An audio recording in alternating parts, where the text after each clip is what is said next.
Well, hello everyone. Welcome to today's seminar in the Smart Safety Connection series. My name is Wesley Mon, and I am the current Equity and Inclusion in Transportation Fellow here with Safety 21. This is an opportunity for students, fellow faculty, development partners, and the broader community to engage with and network with researchers, highlight opportunities for involvement in future interdisciplinary collaboration. Please note that this session is being recorded and all participants' microphones are muted. If you're joining us virtually, feel free to just send questions in the chat as they come up. You don't need to wait until the end. Now I'd like to introduce today's speakers. Starting with Rachel Burcin, she's the Global Programs Manager and Co-Director of the Robotics Institute's Summer Scholars Program here at CMU. Vishwas Mruthyunjaya is in AI and robotics research. They're working on neural language processing, language interaction design, cognitive science, and AI for human interactive systems, and is currently at Megagon Labs. Chip Abramovic serves as Venango County Commissioner and has led initiatives to create workforce-focused development in the agricultural industry. Please help me welcome Rachel, Vishwas, and Chip as they tell us about their university transportation project, promoting equity and student participation in robotics graduate programs. Policy recommendations. Thank you so much, Wesley. So I am delighted to be here with you today. This will be more of a conversation. One of the things that I remember about my time at the Heinz School as a graduate student was the vitality and the conversations and the perspectives. And so we're going to be talking today about promoting equity and student participation in robotics graduate programs. So our topic is looking at a national conversation. How do we increase opportunity in graduate programs for fields that are determined to be of national interest? So we're going to be talking in the domain of robotics, but this can be ported over to other fields within STEM and elsewhere. Today we're going to do a couple things. We'll talk with our colleagues here. You're going to learn about the type of collaboration we have, a little bit of the background. We'll talk about our motivation. Why are we working in this area and what are we trying to accomplish? We'll give you some context. So one of the things in understanding the story, we'd like to bring you along with us and talk about the national landscape and some of the research reports that we see out there that are shaping and influencing our work. We've developed a program. We have been analyzing the data and the outcomes, and we've formulated a new model where we're going to call for increased equity. And we want feedback and we want to share ideas.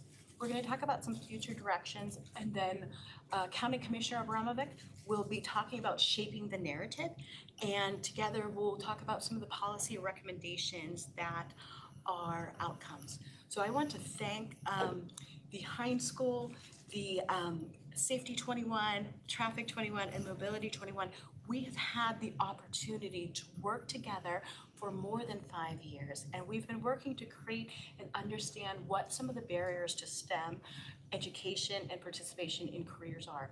And we work together specifically in the robotics area, but then applied our learnings elsewhere. So part of this journey, and also for Chip and for Vish as well, has been Lisa K. Schweier and Stan Caldwell. They have been huge champions and advocates for STEM, for equity, for our region, and we want to really thank them, especially for this continued opportunity to work together, to grow the opportunities, and to shape our region.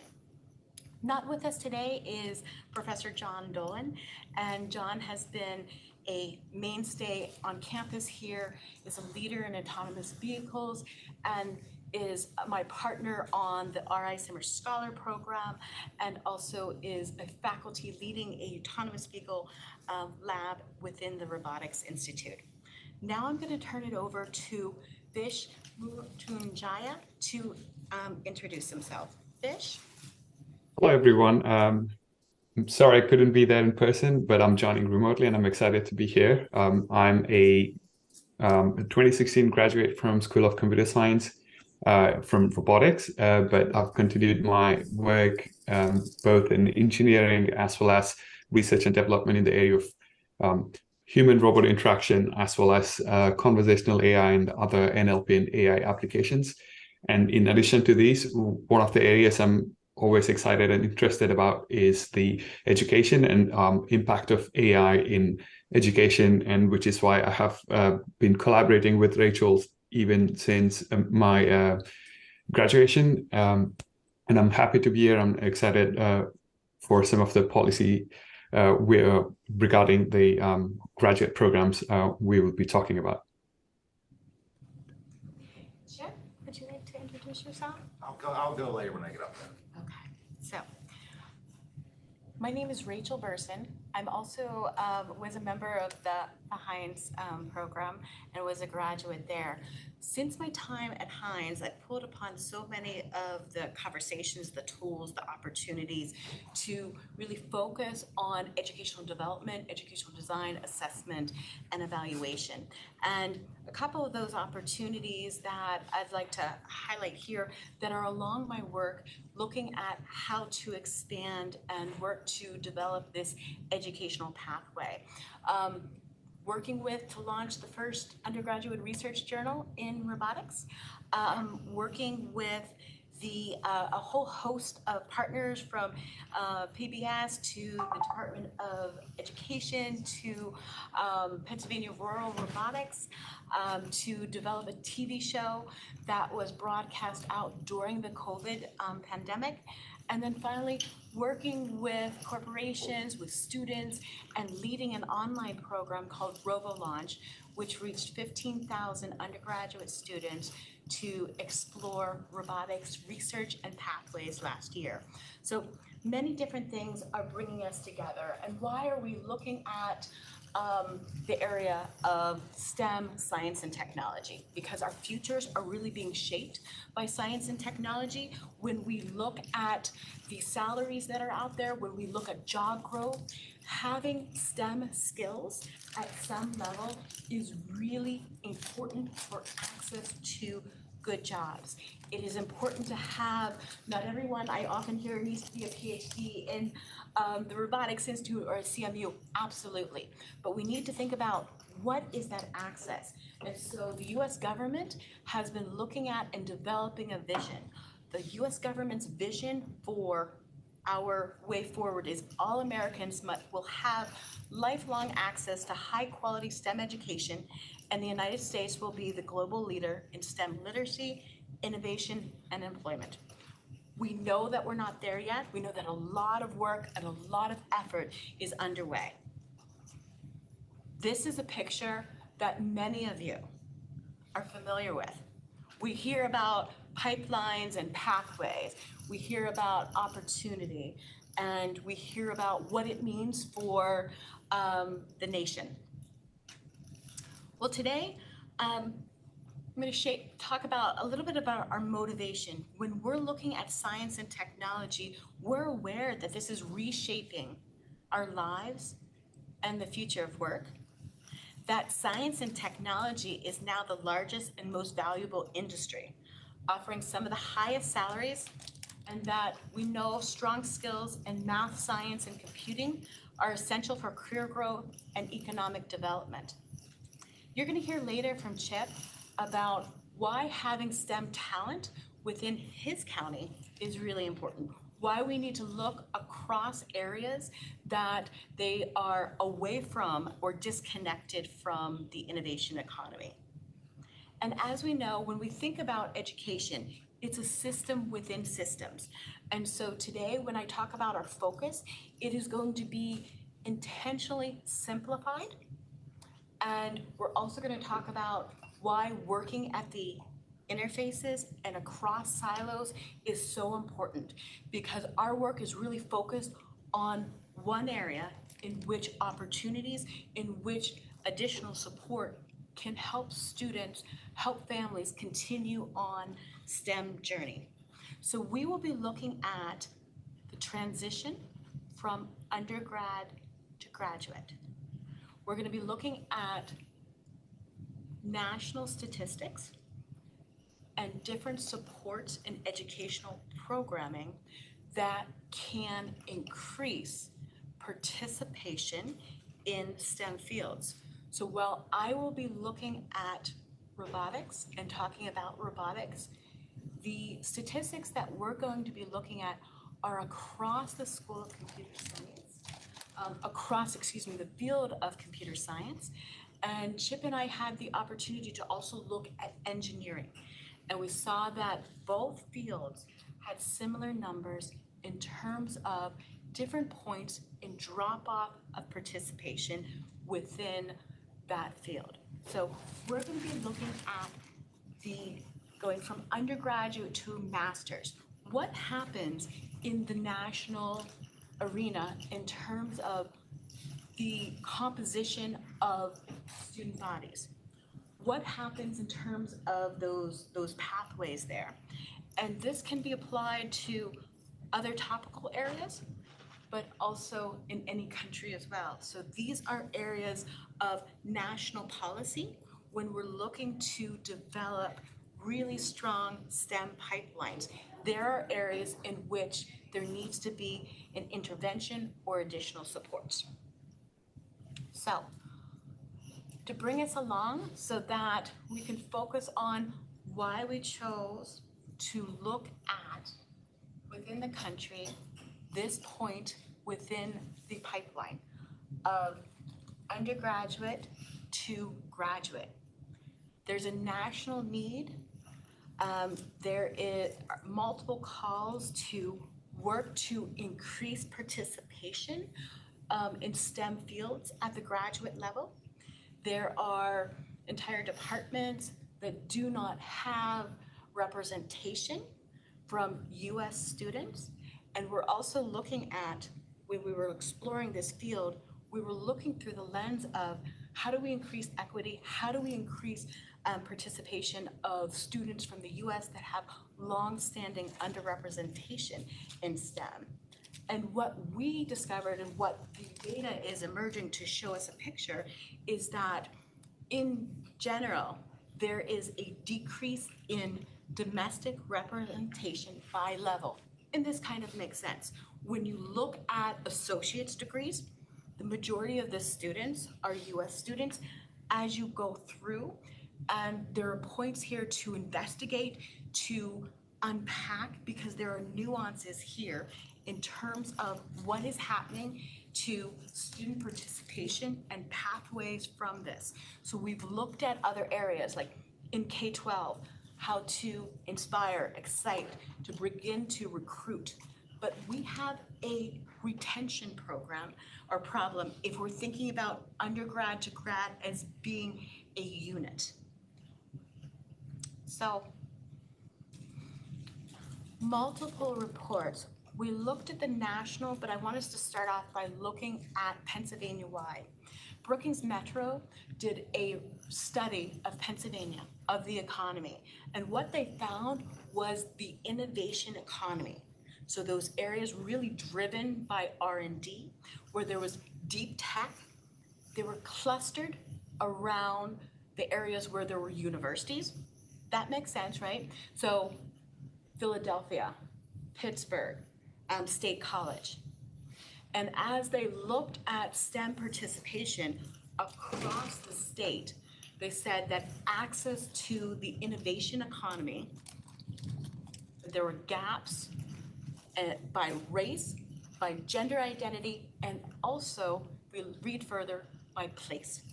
The further you are away from those innovation centers, the more unlikely you are going to be connected or to go to school or to participate in those activities.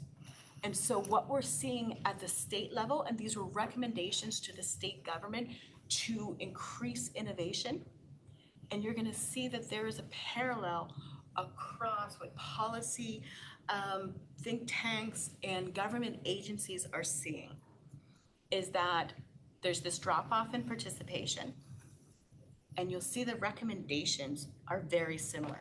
So National Science Foundation says, computer science field, that there is an absolute need. The overall output of computer science PhDs, and they use that field broadly, they label broadly, that it needs to be increased. A subgroup looked at growing and diversifying the domestic graduate pipeline, and they made 4 recommendations.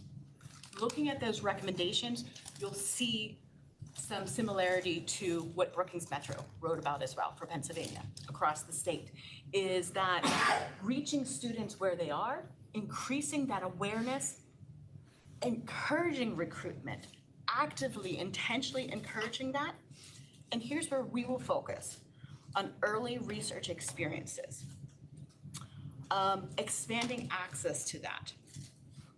So we know that the vitality of the pipeline of domestic students who pursue PhDs is a serious concern. The computing community and the impact of our nation and our well-being, our security. So undergraduate enrollments in computer science fields are actually increasing, but they're dropping off. They're going to industry. And there's a lot of things structurally that make sense about that. The cost of tuition, the value of those high placement internships. An internship in a summer in computer science is usually going to offer far more in terms of benefits and financial rewards than research, right? So there's a lot of things within this system that are fighting against, that are pulling individuals off into industry, and industry is a great option. We also see that more and more of the PhDs in computer science fields are going into industry as well, 60 to 70%, right? So what's happening is that we're trying to push more and more people to really consider STEM, and then there's a deficit in the faculty that are going to be available and the research, and we're creating this sort of overwhelming problem. So we're going to look at undergraduate research, and we're going to talk about some of the findings by looking at national statistics. And this is where I'm going to invite my colleague Vishwas to join us and talk about some of the data and the analysis that he led looking at Computing Research Association. And for those of you that are here, Computing Research Association, or CRA, this is a national organization that works with NSF that evaluates the national research pipelines, computer science programs, the health of the nation, and that future. Vish, would you like to share some thoughts on this? Yes, please. This is an extension of the earlier graph that you saw that Rachel presented. The earlier graph, which represented how the US residents who get into bachelor's almost around 80% or higher, and immediately starts decreasing. And it was under the same study. So Computing Research Association gathers data from all the universities within America, within computer science and computer engineering. And REU is a representation of undergraduate research experience.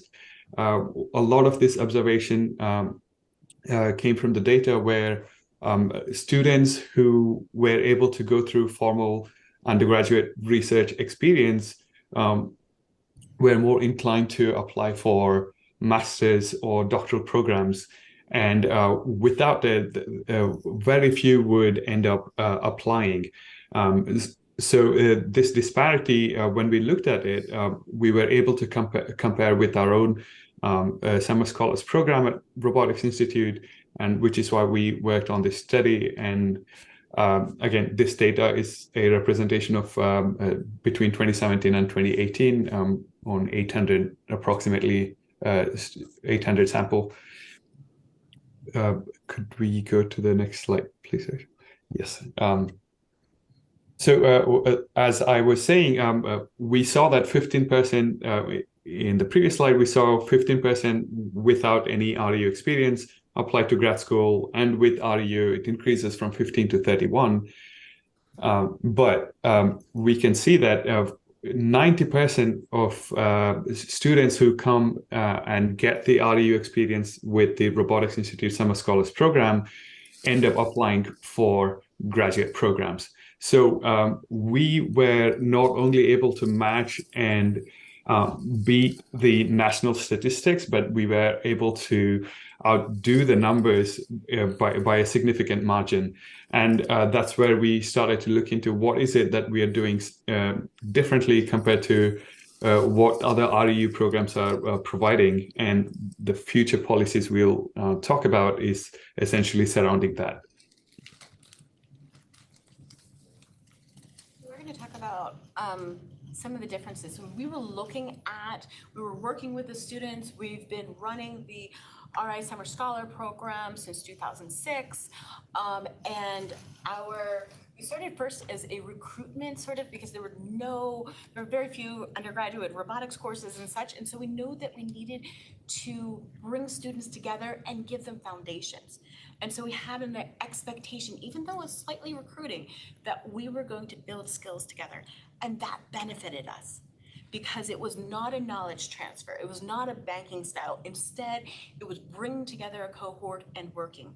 What we have found that is a major difference between our model and looking at the support and funding that's available to REU sites, because again, this is very easily portable and applied to REU sites. So research for undergraduate, this is an investment that US government makes through the National Science Foundation. What we started to experience and see as we were looking at the outcomes, were outcomes equal across different groups, backgrounds, and there were gaps that we would see. And over time, our approach has been to respond to those gaps, to learn with the students, to continue to understand. And the core of this is several things, but easily extended to other REU programs across the US. And remember, we keep being told, you must increase this access, you must increase this access, we want more students to apply, was to extend the program. I don't know if each of you remembers applying to grad school. My experience was really stressful. It was really stressful. I was up late nights, I was sleepless, I was stressed out. I was like, wow, our commitment through this program is to the students and to help them find a pathway. That means we do a few things that may be a little bit shocking. We introduce the students also to research groups at Stanford, at MIT, at Georgia Tech, at University of Michigan. We need to stop looking at research in the summer as a recruitment. Instead, it is helping and investing in a group of students and helping them come together. When we think about core to the success, and Vish may join me here as well, is that yes, we have to expand access, and that's what all the programs are saying. The policy groups are saying we must expand access, but it's not just having more one and done programs. It's not just you come in for 10 weeks and then this is going to make it easy to apply for grad school. I had multiple research or other experiences and it wasn't easy. Maybe I'm the outlier, but it wasn't. So in the summer is the research experience. We need to stop overall, not just in the students, thinking about the students as being almost workers with deliverables. So we try to create this space for creativity, for learning, and it means that the typical deliverables of poster and papers and these things are reframed and repositioned, not as to be deliverables for the Robotics Institute, but instead there's a lot of coaching, peer learning to produce the best outcomes and then to help each individual student to position those products for their future. It's not to be, housed or put away. It is about their future and their journey. The space has to be really inclusive. We used to have hyper competition every summer. We really had to change that. We had to change that to say we will reward and reinforce working together and look for activities of leadership and reward that. So there is no best paper, there's no best poster, but we look for and we form learning teams and you are to support each other. We need to transition those times to everything's moving so quickly. We all have a lot of inputs. How is this a safe space that we get to come together and the students continue to work together? You've got some major challenges in porting this over that can be addressed partially by money, right? Each summer we bring somewhere between 40 and 50 students right? And it requires, re-envisioning that work and starting there and saying these students are part of the broader robotics, AI, ML community. It's not about the institute, and it's about opening those doors. And the students then are helping to design those outcomes. We really need broad coalitions, and Chip is going to talk about this, and he'll be able to do it in 2 minutes, I think, the whole program. So I'm going to wrap up in just a moment and A talk couple about. more points to add, Rachel, Yes, if please. I may. Yes, please. Yeah, especially for expand access, I guess we touched on what to do for the undergraduate research program, but one of the other aspects to look into in expanding access is also start them early, meaning start robotics or other STEM-related programs in high school itself, or like education through K-12 schools, and that would enable them to develop that hunger and interest to pursue it. So starting them early is also another aspect that we could do, and it could be as little as field trips to some of this industry collaborations, or having projects within the school. So that's another bit I wanted to add. And for inclusive learning spaces, I guess more interaction with the mentors, and getting feedback regularly, and seeing it more as a collaborative work with a mentor rather than feedback after the work. So all these subtle changes added a lot of value to our risk program. And yeah, those were a couple of points I just wanted to mention. And for the last bit, learn and evaluate. We want to keep the system and iterative and continuously growing and adapting to the new changes. And one of the next steps that we do have in the pipeline is we want to address all the biases that we may see or we may not see, and how to see those. It could be a gap in the ethnicity or gender, or even finances. And so all these different variables come into play when we are learning and evaluating the whole system and design. And that's how we see this as an enclosed a policy to keep us pushing further. So future directions. The numbers, the output, what's going on is strong, but the program is constantly evolving. The needs of the students, the direction, the challenges that we all have, they continue to evolve. A few directions, and then we're going to turn it over to Chip to talk about really bringing this into a policy space. This is our frame, is that the students that come and work with us, that we're part of their journey, and we're thinking about next steps. Not everyone is going to have the same path or want that, nor should they. And so working with Chip, working with others, we've started to also broaden the conversations about policy. We spent the last 2 summers having conversations with local and national and even international delegations, talking about STEM, talking about access, what are barriers to build that.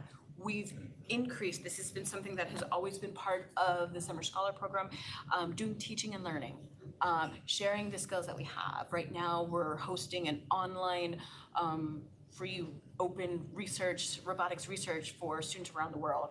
And it's co-designed and led by the scholars themselves and the alums. The next area that we're looking at to broaden and build that sense of identity and belonging and impact is looking at major challenges.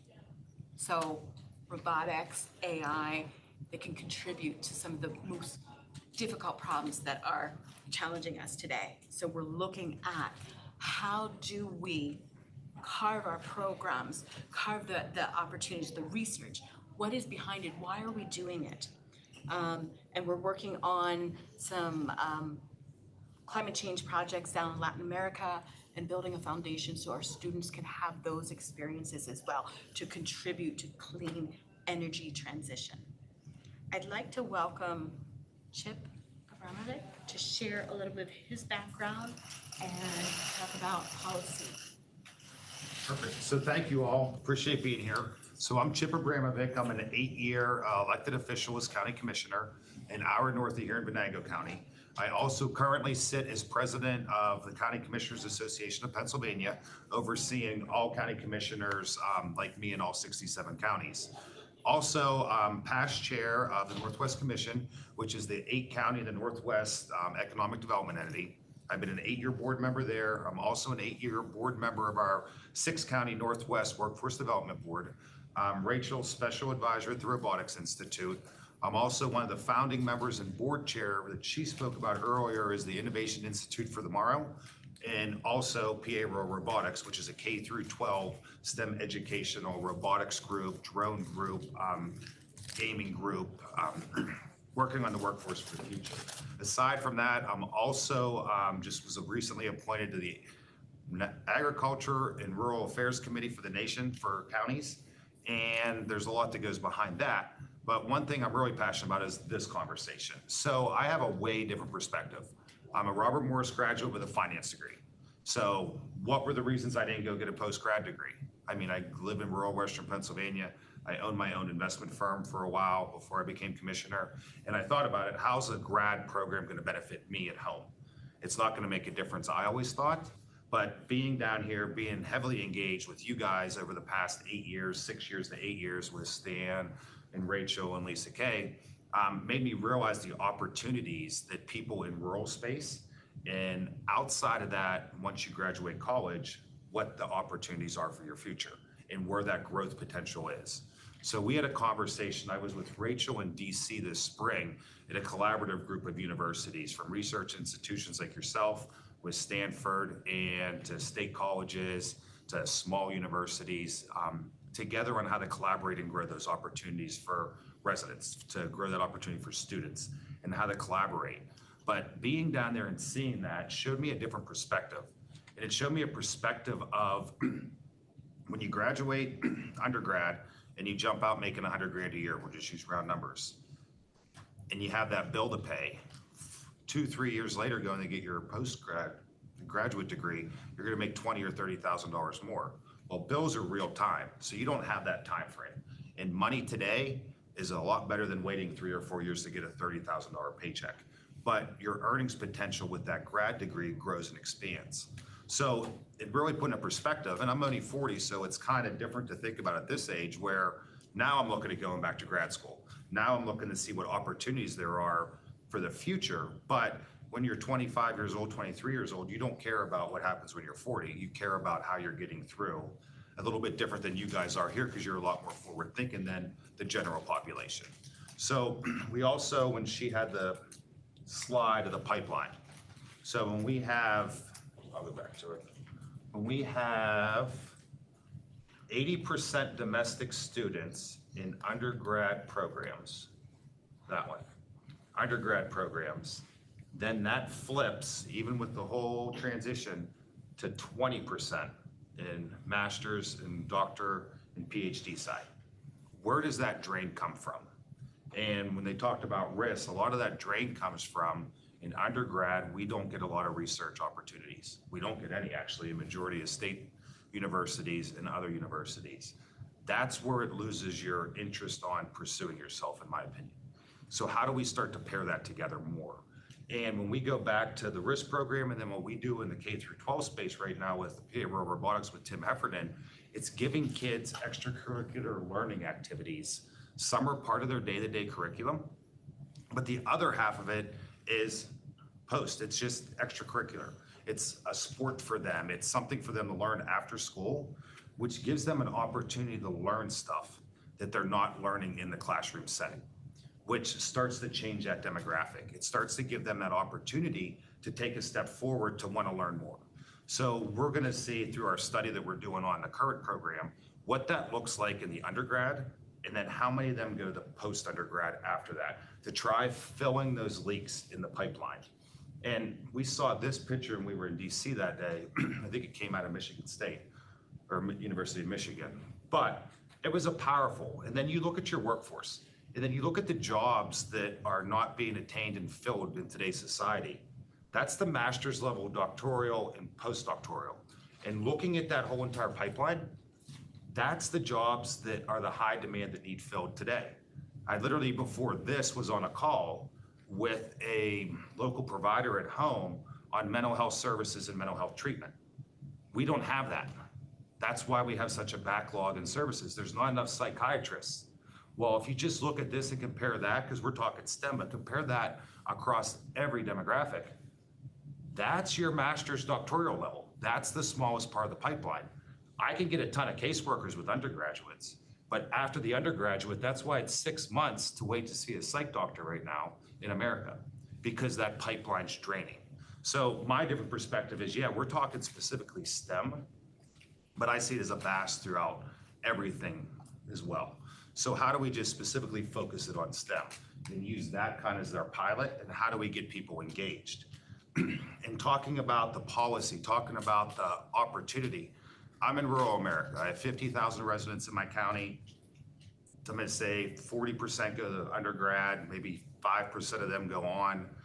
But how do I tell them there's opportunities at Carnegie Mellon, that they are smart enough to go, that they do, there isn't a stigma of Carnegie Mellon being the glass tower on the hill that everyone thrives to get to but are afraid to apply to? And how do they overcome that fear of, well, I graduated from Penn State, I can't get into Carnegie Mellon. Well, there's a program like RIS, there's opportunities for scholarships, everything, because they come from a background that can't afford any of that. But how do they get that opportunity out to them? And that's what we're trying to really bridge that gap. This week, I forwarded 2 people on the Rachel that are currently engineers, currently doing great. One's at Hershey, one's somewhere else. But they're like, I want to go to the graduate school. And I said, well, have you tried Carnegie Mellon? No, I can never get in. Well, this was a valedictorian at my high school at home. Genius, did really good in everything, but they're afraid of taking that step. So how do we provide opportunities for students around? Because we've had in-depth conversations with individuals from India who were the top of the country. That's why they're here. How do we get our domestic students who feel encouraged that even if you apply and fail, there's still an opportunity somewhere to fill that gap for you to get in? Maybe it's not Carnegie Mellon, maybe it's Pitt and you're doing biomedicine. But how do we start to drive those conversations? Because even international students, we don't want to leave. We want them to stay in Pennsylvania, want them to stay in Western Pennsylvania, my preference, and grow and expand and give them opportunities here for you guys to thrive. But also, how do we partner you up with our domestic students to help them thrive and become a networking group of geniuses, as I always say to people, because you guys are the best, the brightest in the world. That's why you're here. But there's also opportunities for the collaboration. And that's where the DC thing came in, where they were collaborating nationwide, university-wide, on if there's not a professor at one school, that a CMU professor can fill that gap and add capacity to that university to help with STEM education. And the reason all of this is such a passion for me, especially being a finance major, is yesterday I spoke to first grade over in Robinson on America 250 celebration in 2 years. But also, it was a book of Pennsylvania's history, A through Z, and one thing for each one. So Pennsylvania was founded on the Industrial Revolution. We had the Carnegies, we had the Rockefellers. I'm from Franklin, Oil City, where oil was founded. We built America in Pennsylvania through innovation. Now you're thinking back in the day, innovation, but also through the Industrial Revolution.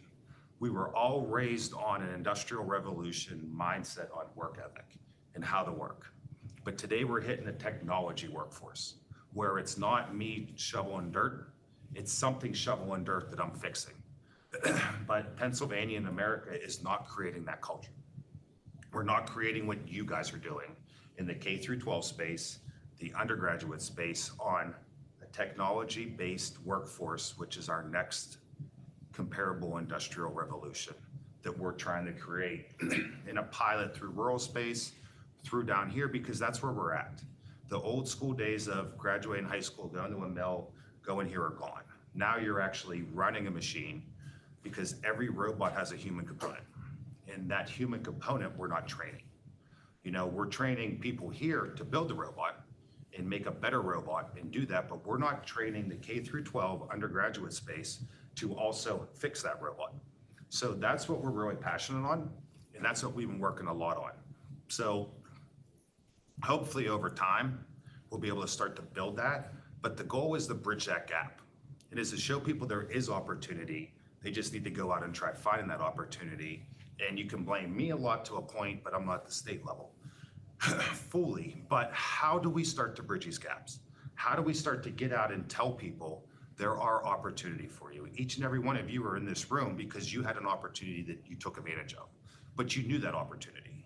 How do we get that opportunity to other individuals to have them sit in the room beside you and learn from you as you guys grow and expand and learn?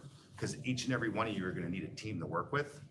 There's a ton of people that could help you that are sitting out there that don't know that opportunity is here. So that's what I'm up here for.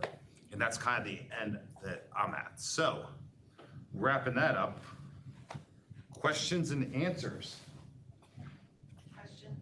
So what impacts do you hope that these programs and the students that do this make on something like Venango County, where it's a small county, it's not a huge ton of people, it's not a big robotics area, I would imagine, it's in the middle of nowhere, right? So what impacts do you see this kind of program having there? So I got a good one. Go back to the slide of the kids that I'm in, or students. So I always say we're building the smart belt, or the Rust Belt to the smart belt. So we have Allegheny County in Pittsburgh, which is the medical leader of the world, the robotics and AI leader of the world. And you go north, just start working your way north. You go up to me, Northern Butler, me, Southern Crawford, Meadville. That's the machine shop capital of the world, was in Meadville. So we have so many tool and die people that can make anything. Then you go to Erie, which is a giant and a leader in plastics industry. And then we have the petroleum industry. And then we have Beaver that's pumping out all the plastic pellets that mostly are going up to Erie to produce parts. So to that point, how do we grow and expand it up through? And that's how this impacts that. And then if you go to this picture, go back, one more back, girl. Those Yeah. two girls on the right live 20 minutes from me, north of Slippery Rock, in the middle of nowhere, in the middle of Amish country. They're twins, they were homeschooled. They live 20 minutes from me. So them coming down here, or wherever they go for their grad degree, they go for their PhD, they're likely to move home. They're likely to move home and create an industry, work at one of our industries. And with those two, you guys become friends with, and you know, and you work with. So now you've built your network out, they've built their network out and expand. The other side with that her and I dumbed into last year, or this year, is Pennsylvania and Allegheny County's region is #2 in the nation for space exploration. That's another opportunity. So say those two get tied in with someone doing space work, come up north to get one-off parts machined and manufactured. Now there's a whole industry created there and a whole opportunity for workforce. Because I always say you go south of Pittsburgh, there's nothing but hills and mountains, and it's called West Virginia. You go north, we have a whole entire pipeline of infrastructure, roads, because Butler County interchange hits 80% of America's population in a one-day drive. The only place you can't get San Francisco, LA, but everywhere else in America you can get to from Butler in one day through 79, 80 and the Turnpike. So those are the opportunities you're at here. And how do we grow that pipeline through local education, keeping kids that are from wherever across the world or from wherever across America to learn that there are opportunities here to advancement. And then you guys become the advocates in your home communities, that wherever you move to or wherever you live, to explain this is an opportunity for you, and it's an hour for me to get here. So that's a great opportunity. I hope I answered that to a And I would add decent to that, part of the conversation actually started with Stan and Lisa Kay, looking at, and you're saying CMU might as well be on the other side of the world because you're an hour and a half away and it's too far, we can't make there. And since in the last 4, 5, 6 years, we've built a lot of bridges, but it was learning together and seeing in that machinist community, there's already multi-million-dollar robotics contracts. And so it's already happening. I think it's understanding this and uncovering where those networks are. So, and they need more. And there's opportunities up there to continue. Well, and I guess not to say, because it's happening as soon as I leave here, and last night, we have the ambassador of Azerbaijan in my hometown right now who's doing an energy summit, clean, like future of energy, past energy at Drake Well Royal was founded. So that's the ambassador of Azerbaijan driving around a diplomatic vehicle in rural Western Pennsylvania. Just with people from across the world, not just him, there's energy leaders all there today. So that's the opportunity that's just an hour north of you guys.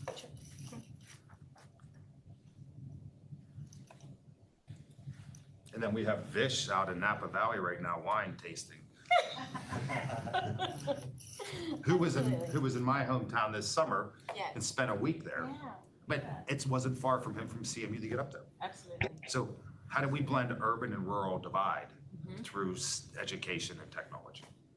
So how did you get involved with the RISC program? Like, was it just you seeing a need for that connection, or was there a specific way that you got connected to the program?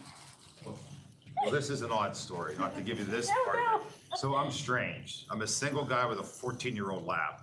So if I have nothing to do in the evenings at home, I will come down here or afternoons for random stuff.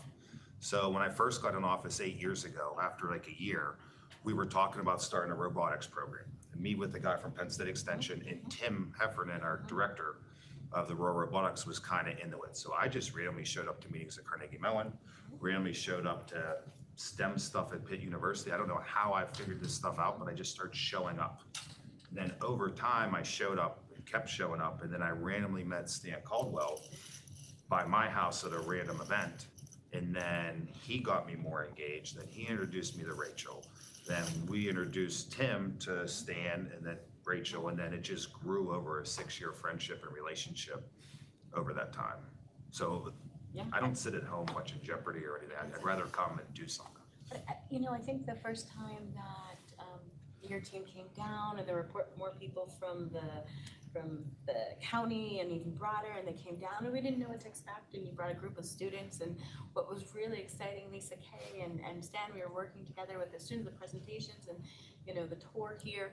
We had to cancel the afternoon tour of campus because the conversations were just so robust between the summer scholars and these high school students, and we didn't know what to anticipate, but they found those connections themselves. And I would say it was the students that showed us that there was a path forward. Yeah, and excited everyone. And honestly, our students from home coming down here, walking around and learning from you guys, or getting a tour of the autonomous lab or the drone lab, it is like a whole new world. And I've never seen it was more pure excitement than when the pirate parrot showed up in the classroom with first graders yesterday. But they actually get excited and invigorated. And we've had a ton of students that, I think we've had one that came to CMU after they graduated from not graduated from our program, but we're in our program, that now you've changed my life. And it's all Tim's credit, but he changed their life. Now they're going into engineering fields because they never knew this opportunity. So it's just the exposure. And I guess the basic point, I guess the basic point of my whole 20-minute talking was, it's just exposing people to things they didn't know existed or things they didn't think they could be part of. And I'd like to bring it back to Vish, because I think that Vish is a AI expert, data scientist, and he's been able to really show through this analysis what's going on in national trends and local, and he's been able to show us pathways and think about and look at student outcomes and map it to things that NSF or others were talking about. Vish, do you have any closing comments or ideas that you'd like to share? I could just share my experience, just like you did, when it came to grad school applications. I grew up in India, and I didn't even know there were any opportunities to do like RU programs. So when I did work with RIS in 2016 as more of a research mentor, I was thrilled because a lot of it was self-exploratory. I didn't even have a proper guidance or like a counselor to guide me through this, graduate programs and where to apply and how to apply. So I had to take my own time and also connect with very few people who had gone and done masters, and ask them the questions. And even though there were like a lot of access to internet, not all the information or resources were available. And now with these programs, be it coming in undergraduate degree or during the K-12, I think it'll add a lot more value to such guidance and pathways so that students don't have to suffer and struggle. I guess Chip brought up the fact that the two students from Venango County were able to get this opportunity and come and do it, and it's a similar thing. It's not just within America, even abroad. Like, there are many opportunities to explore, and to get an opportunity to come here, it's immense. And I was under the same impression that I could never get into Carnegie Mellon. I hadn't applied, and I applied at the very end just to take a risk. Until then, I was planning to, move to England, settle down there. I'd got a few universities there, and I was happy with it. But CMU was my last Hail Mary, and then I got in. Then it changed my whole life trajectory, because I decided to move to America and take this opportunity because CMU is a world leader in robotics, and the education, I could tell the quality. So the quality of education differs so much. And yeah, with half the time, we don't even want to take chances because we immediately think we're not good enough. But I think just being part as a mentor, and also looking at all the data and how there is empirical evidence as well as my own experience that tells me that these are the ways to move forward to help students who are up and coming to move towards, graduate and doctoral programs. Any other questions? Someone has that question. Well, thank you so much. This has been such an amazing. Yes, thank you for sharing your work, Rachel, Vish, and Chip, and to everyone for coming today. Thank you. We're so happy to have you. As mentioned a little earlier, this recording will be posted on the What's Happening page on the Safety 21 website. And if any students are interested in getting more involved with transportation, we do have a transportation club open to undergrads and graduate students, so check that out on Tartan Connect. And thank you again for attending our Smart Safety Connection seminar, and thank you for coming and presenting your work. Thank you. Thank you.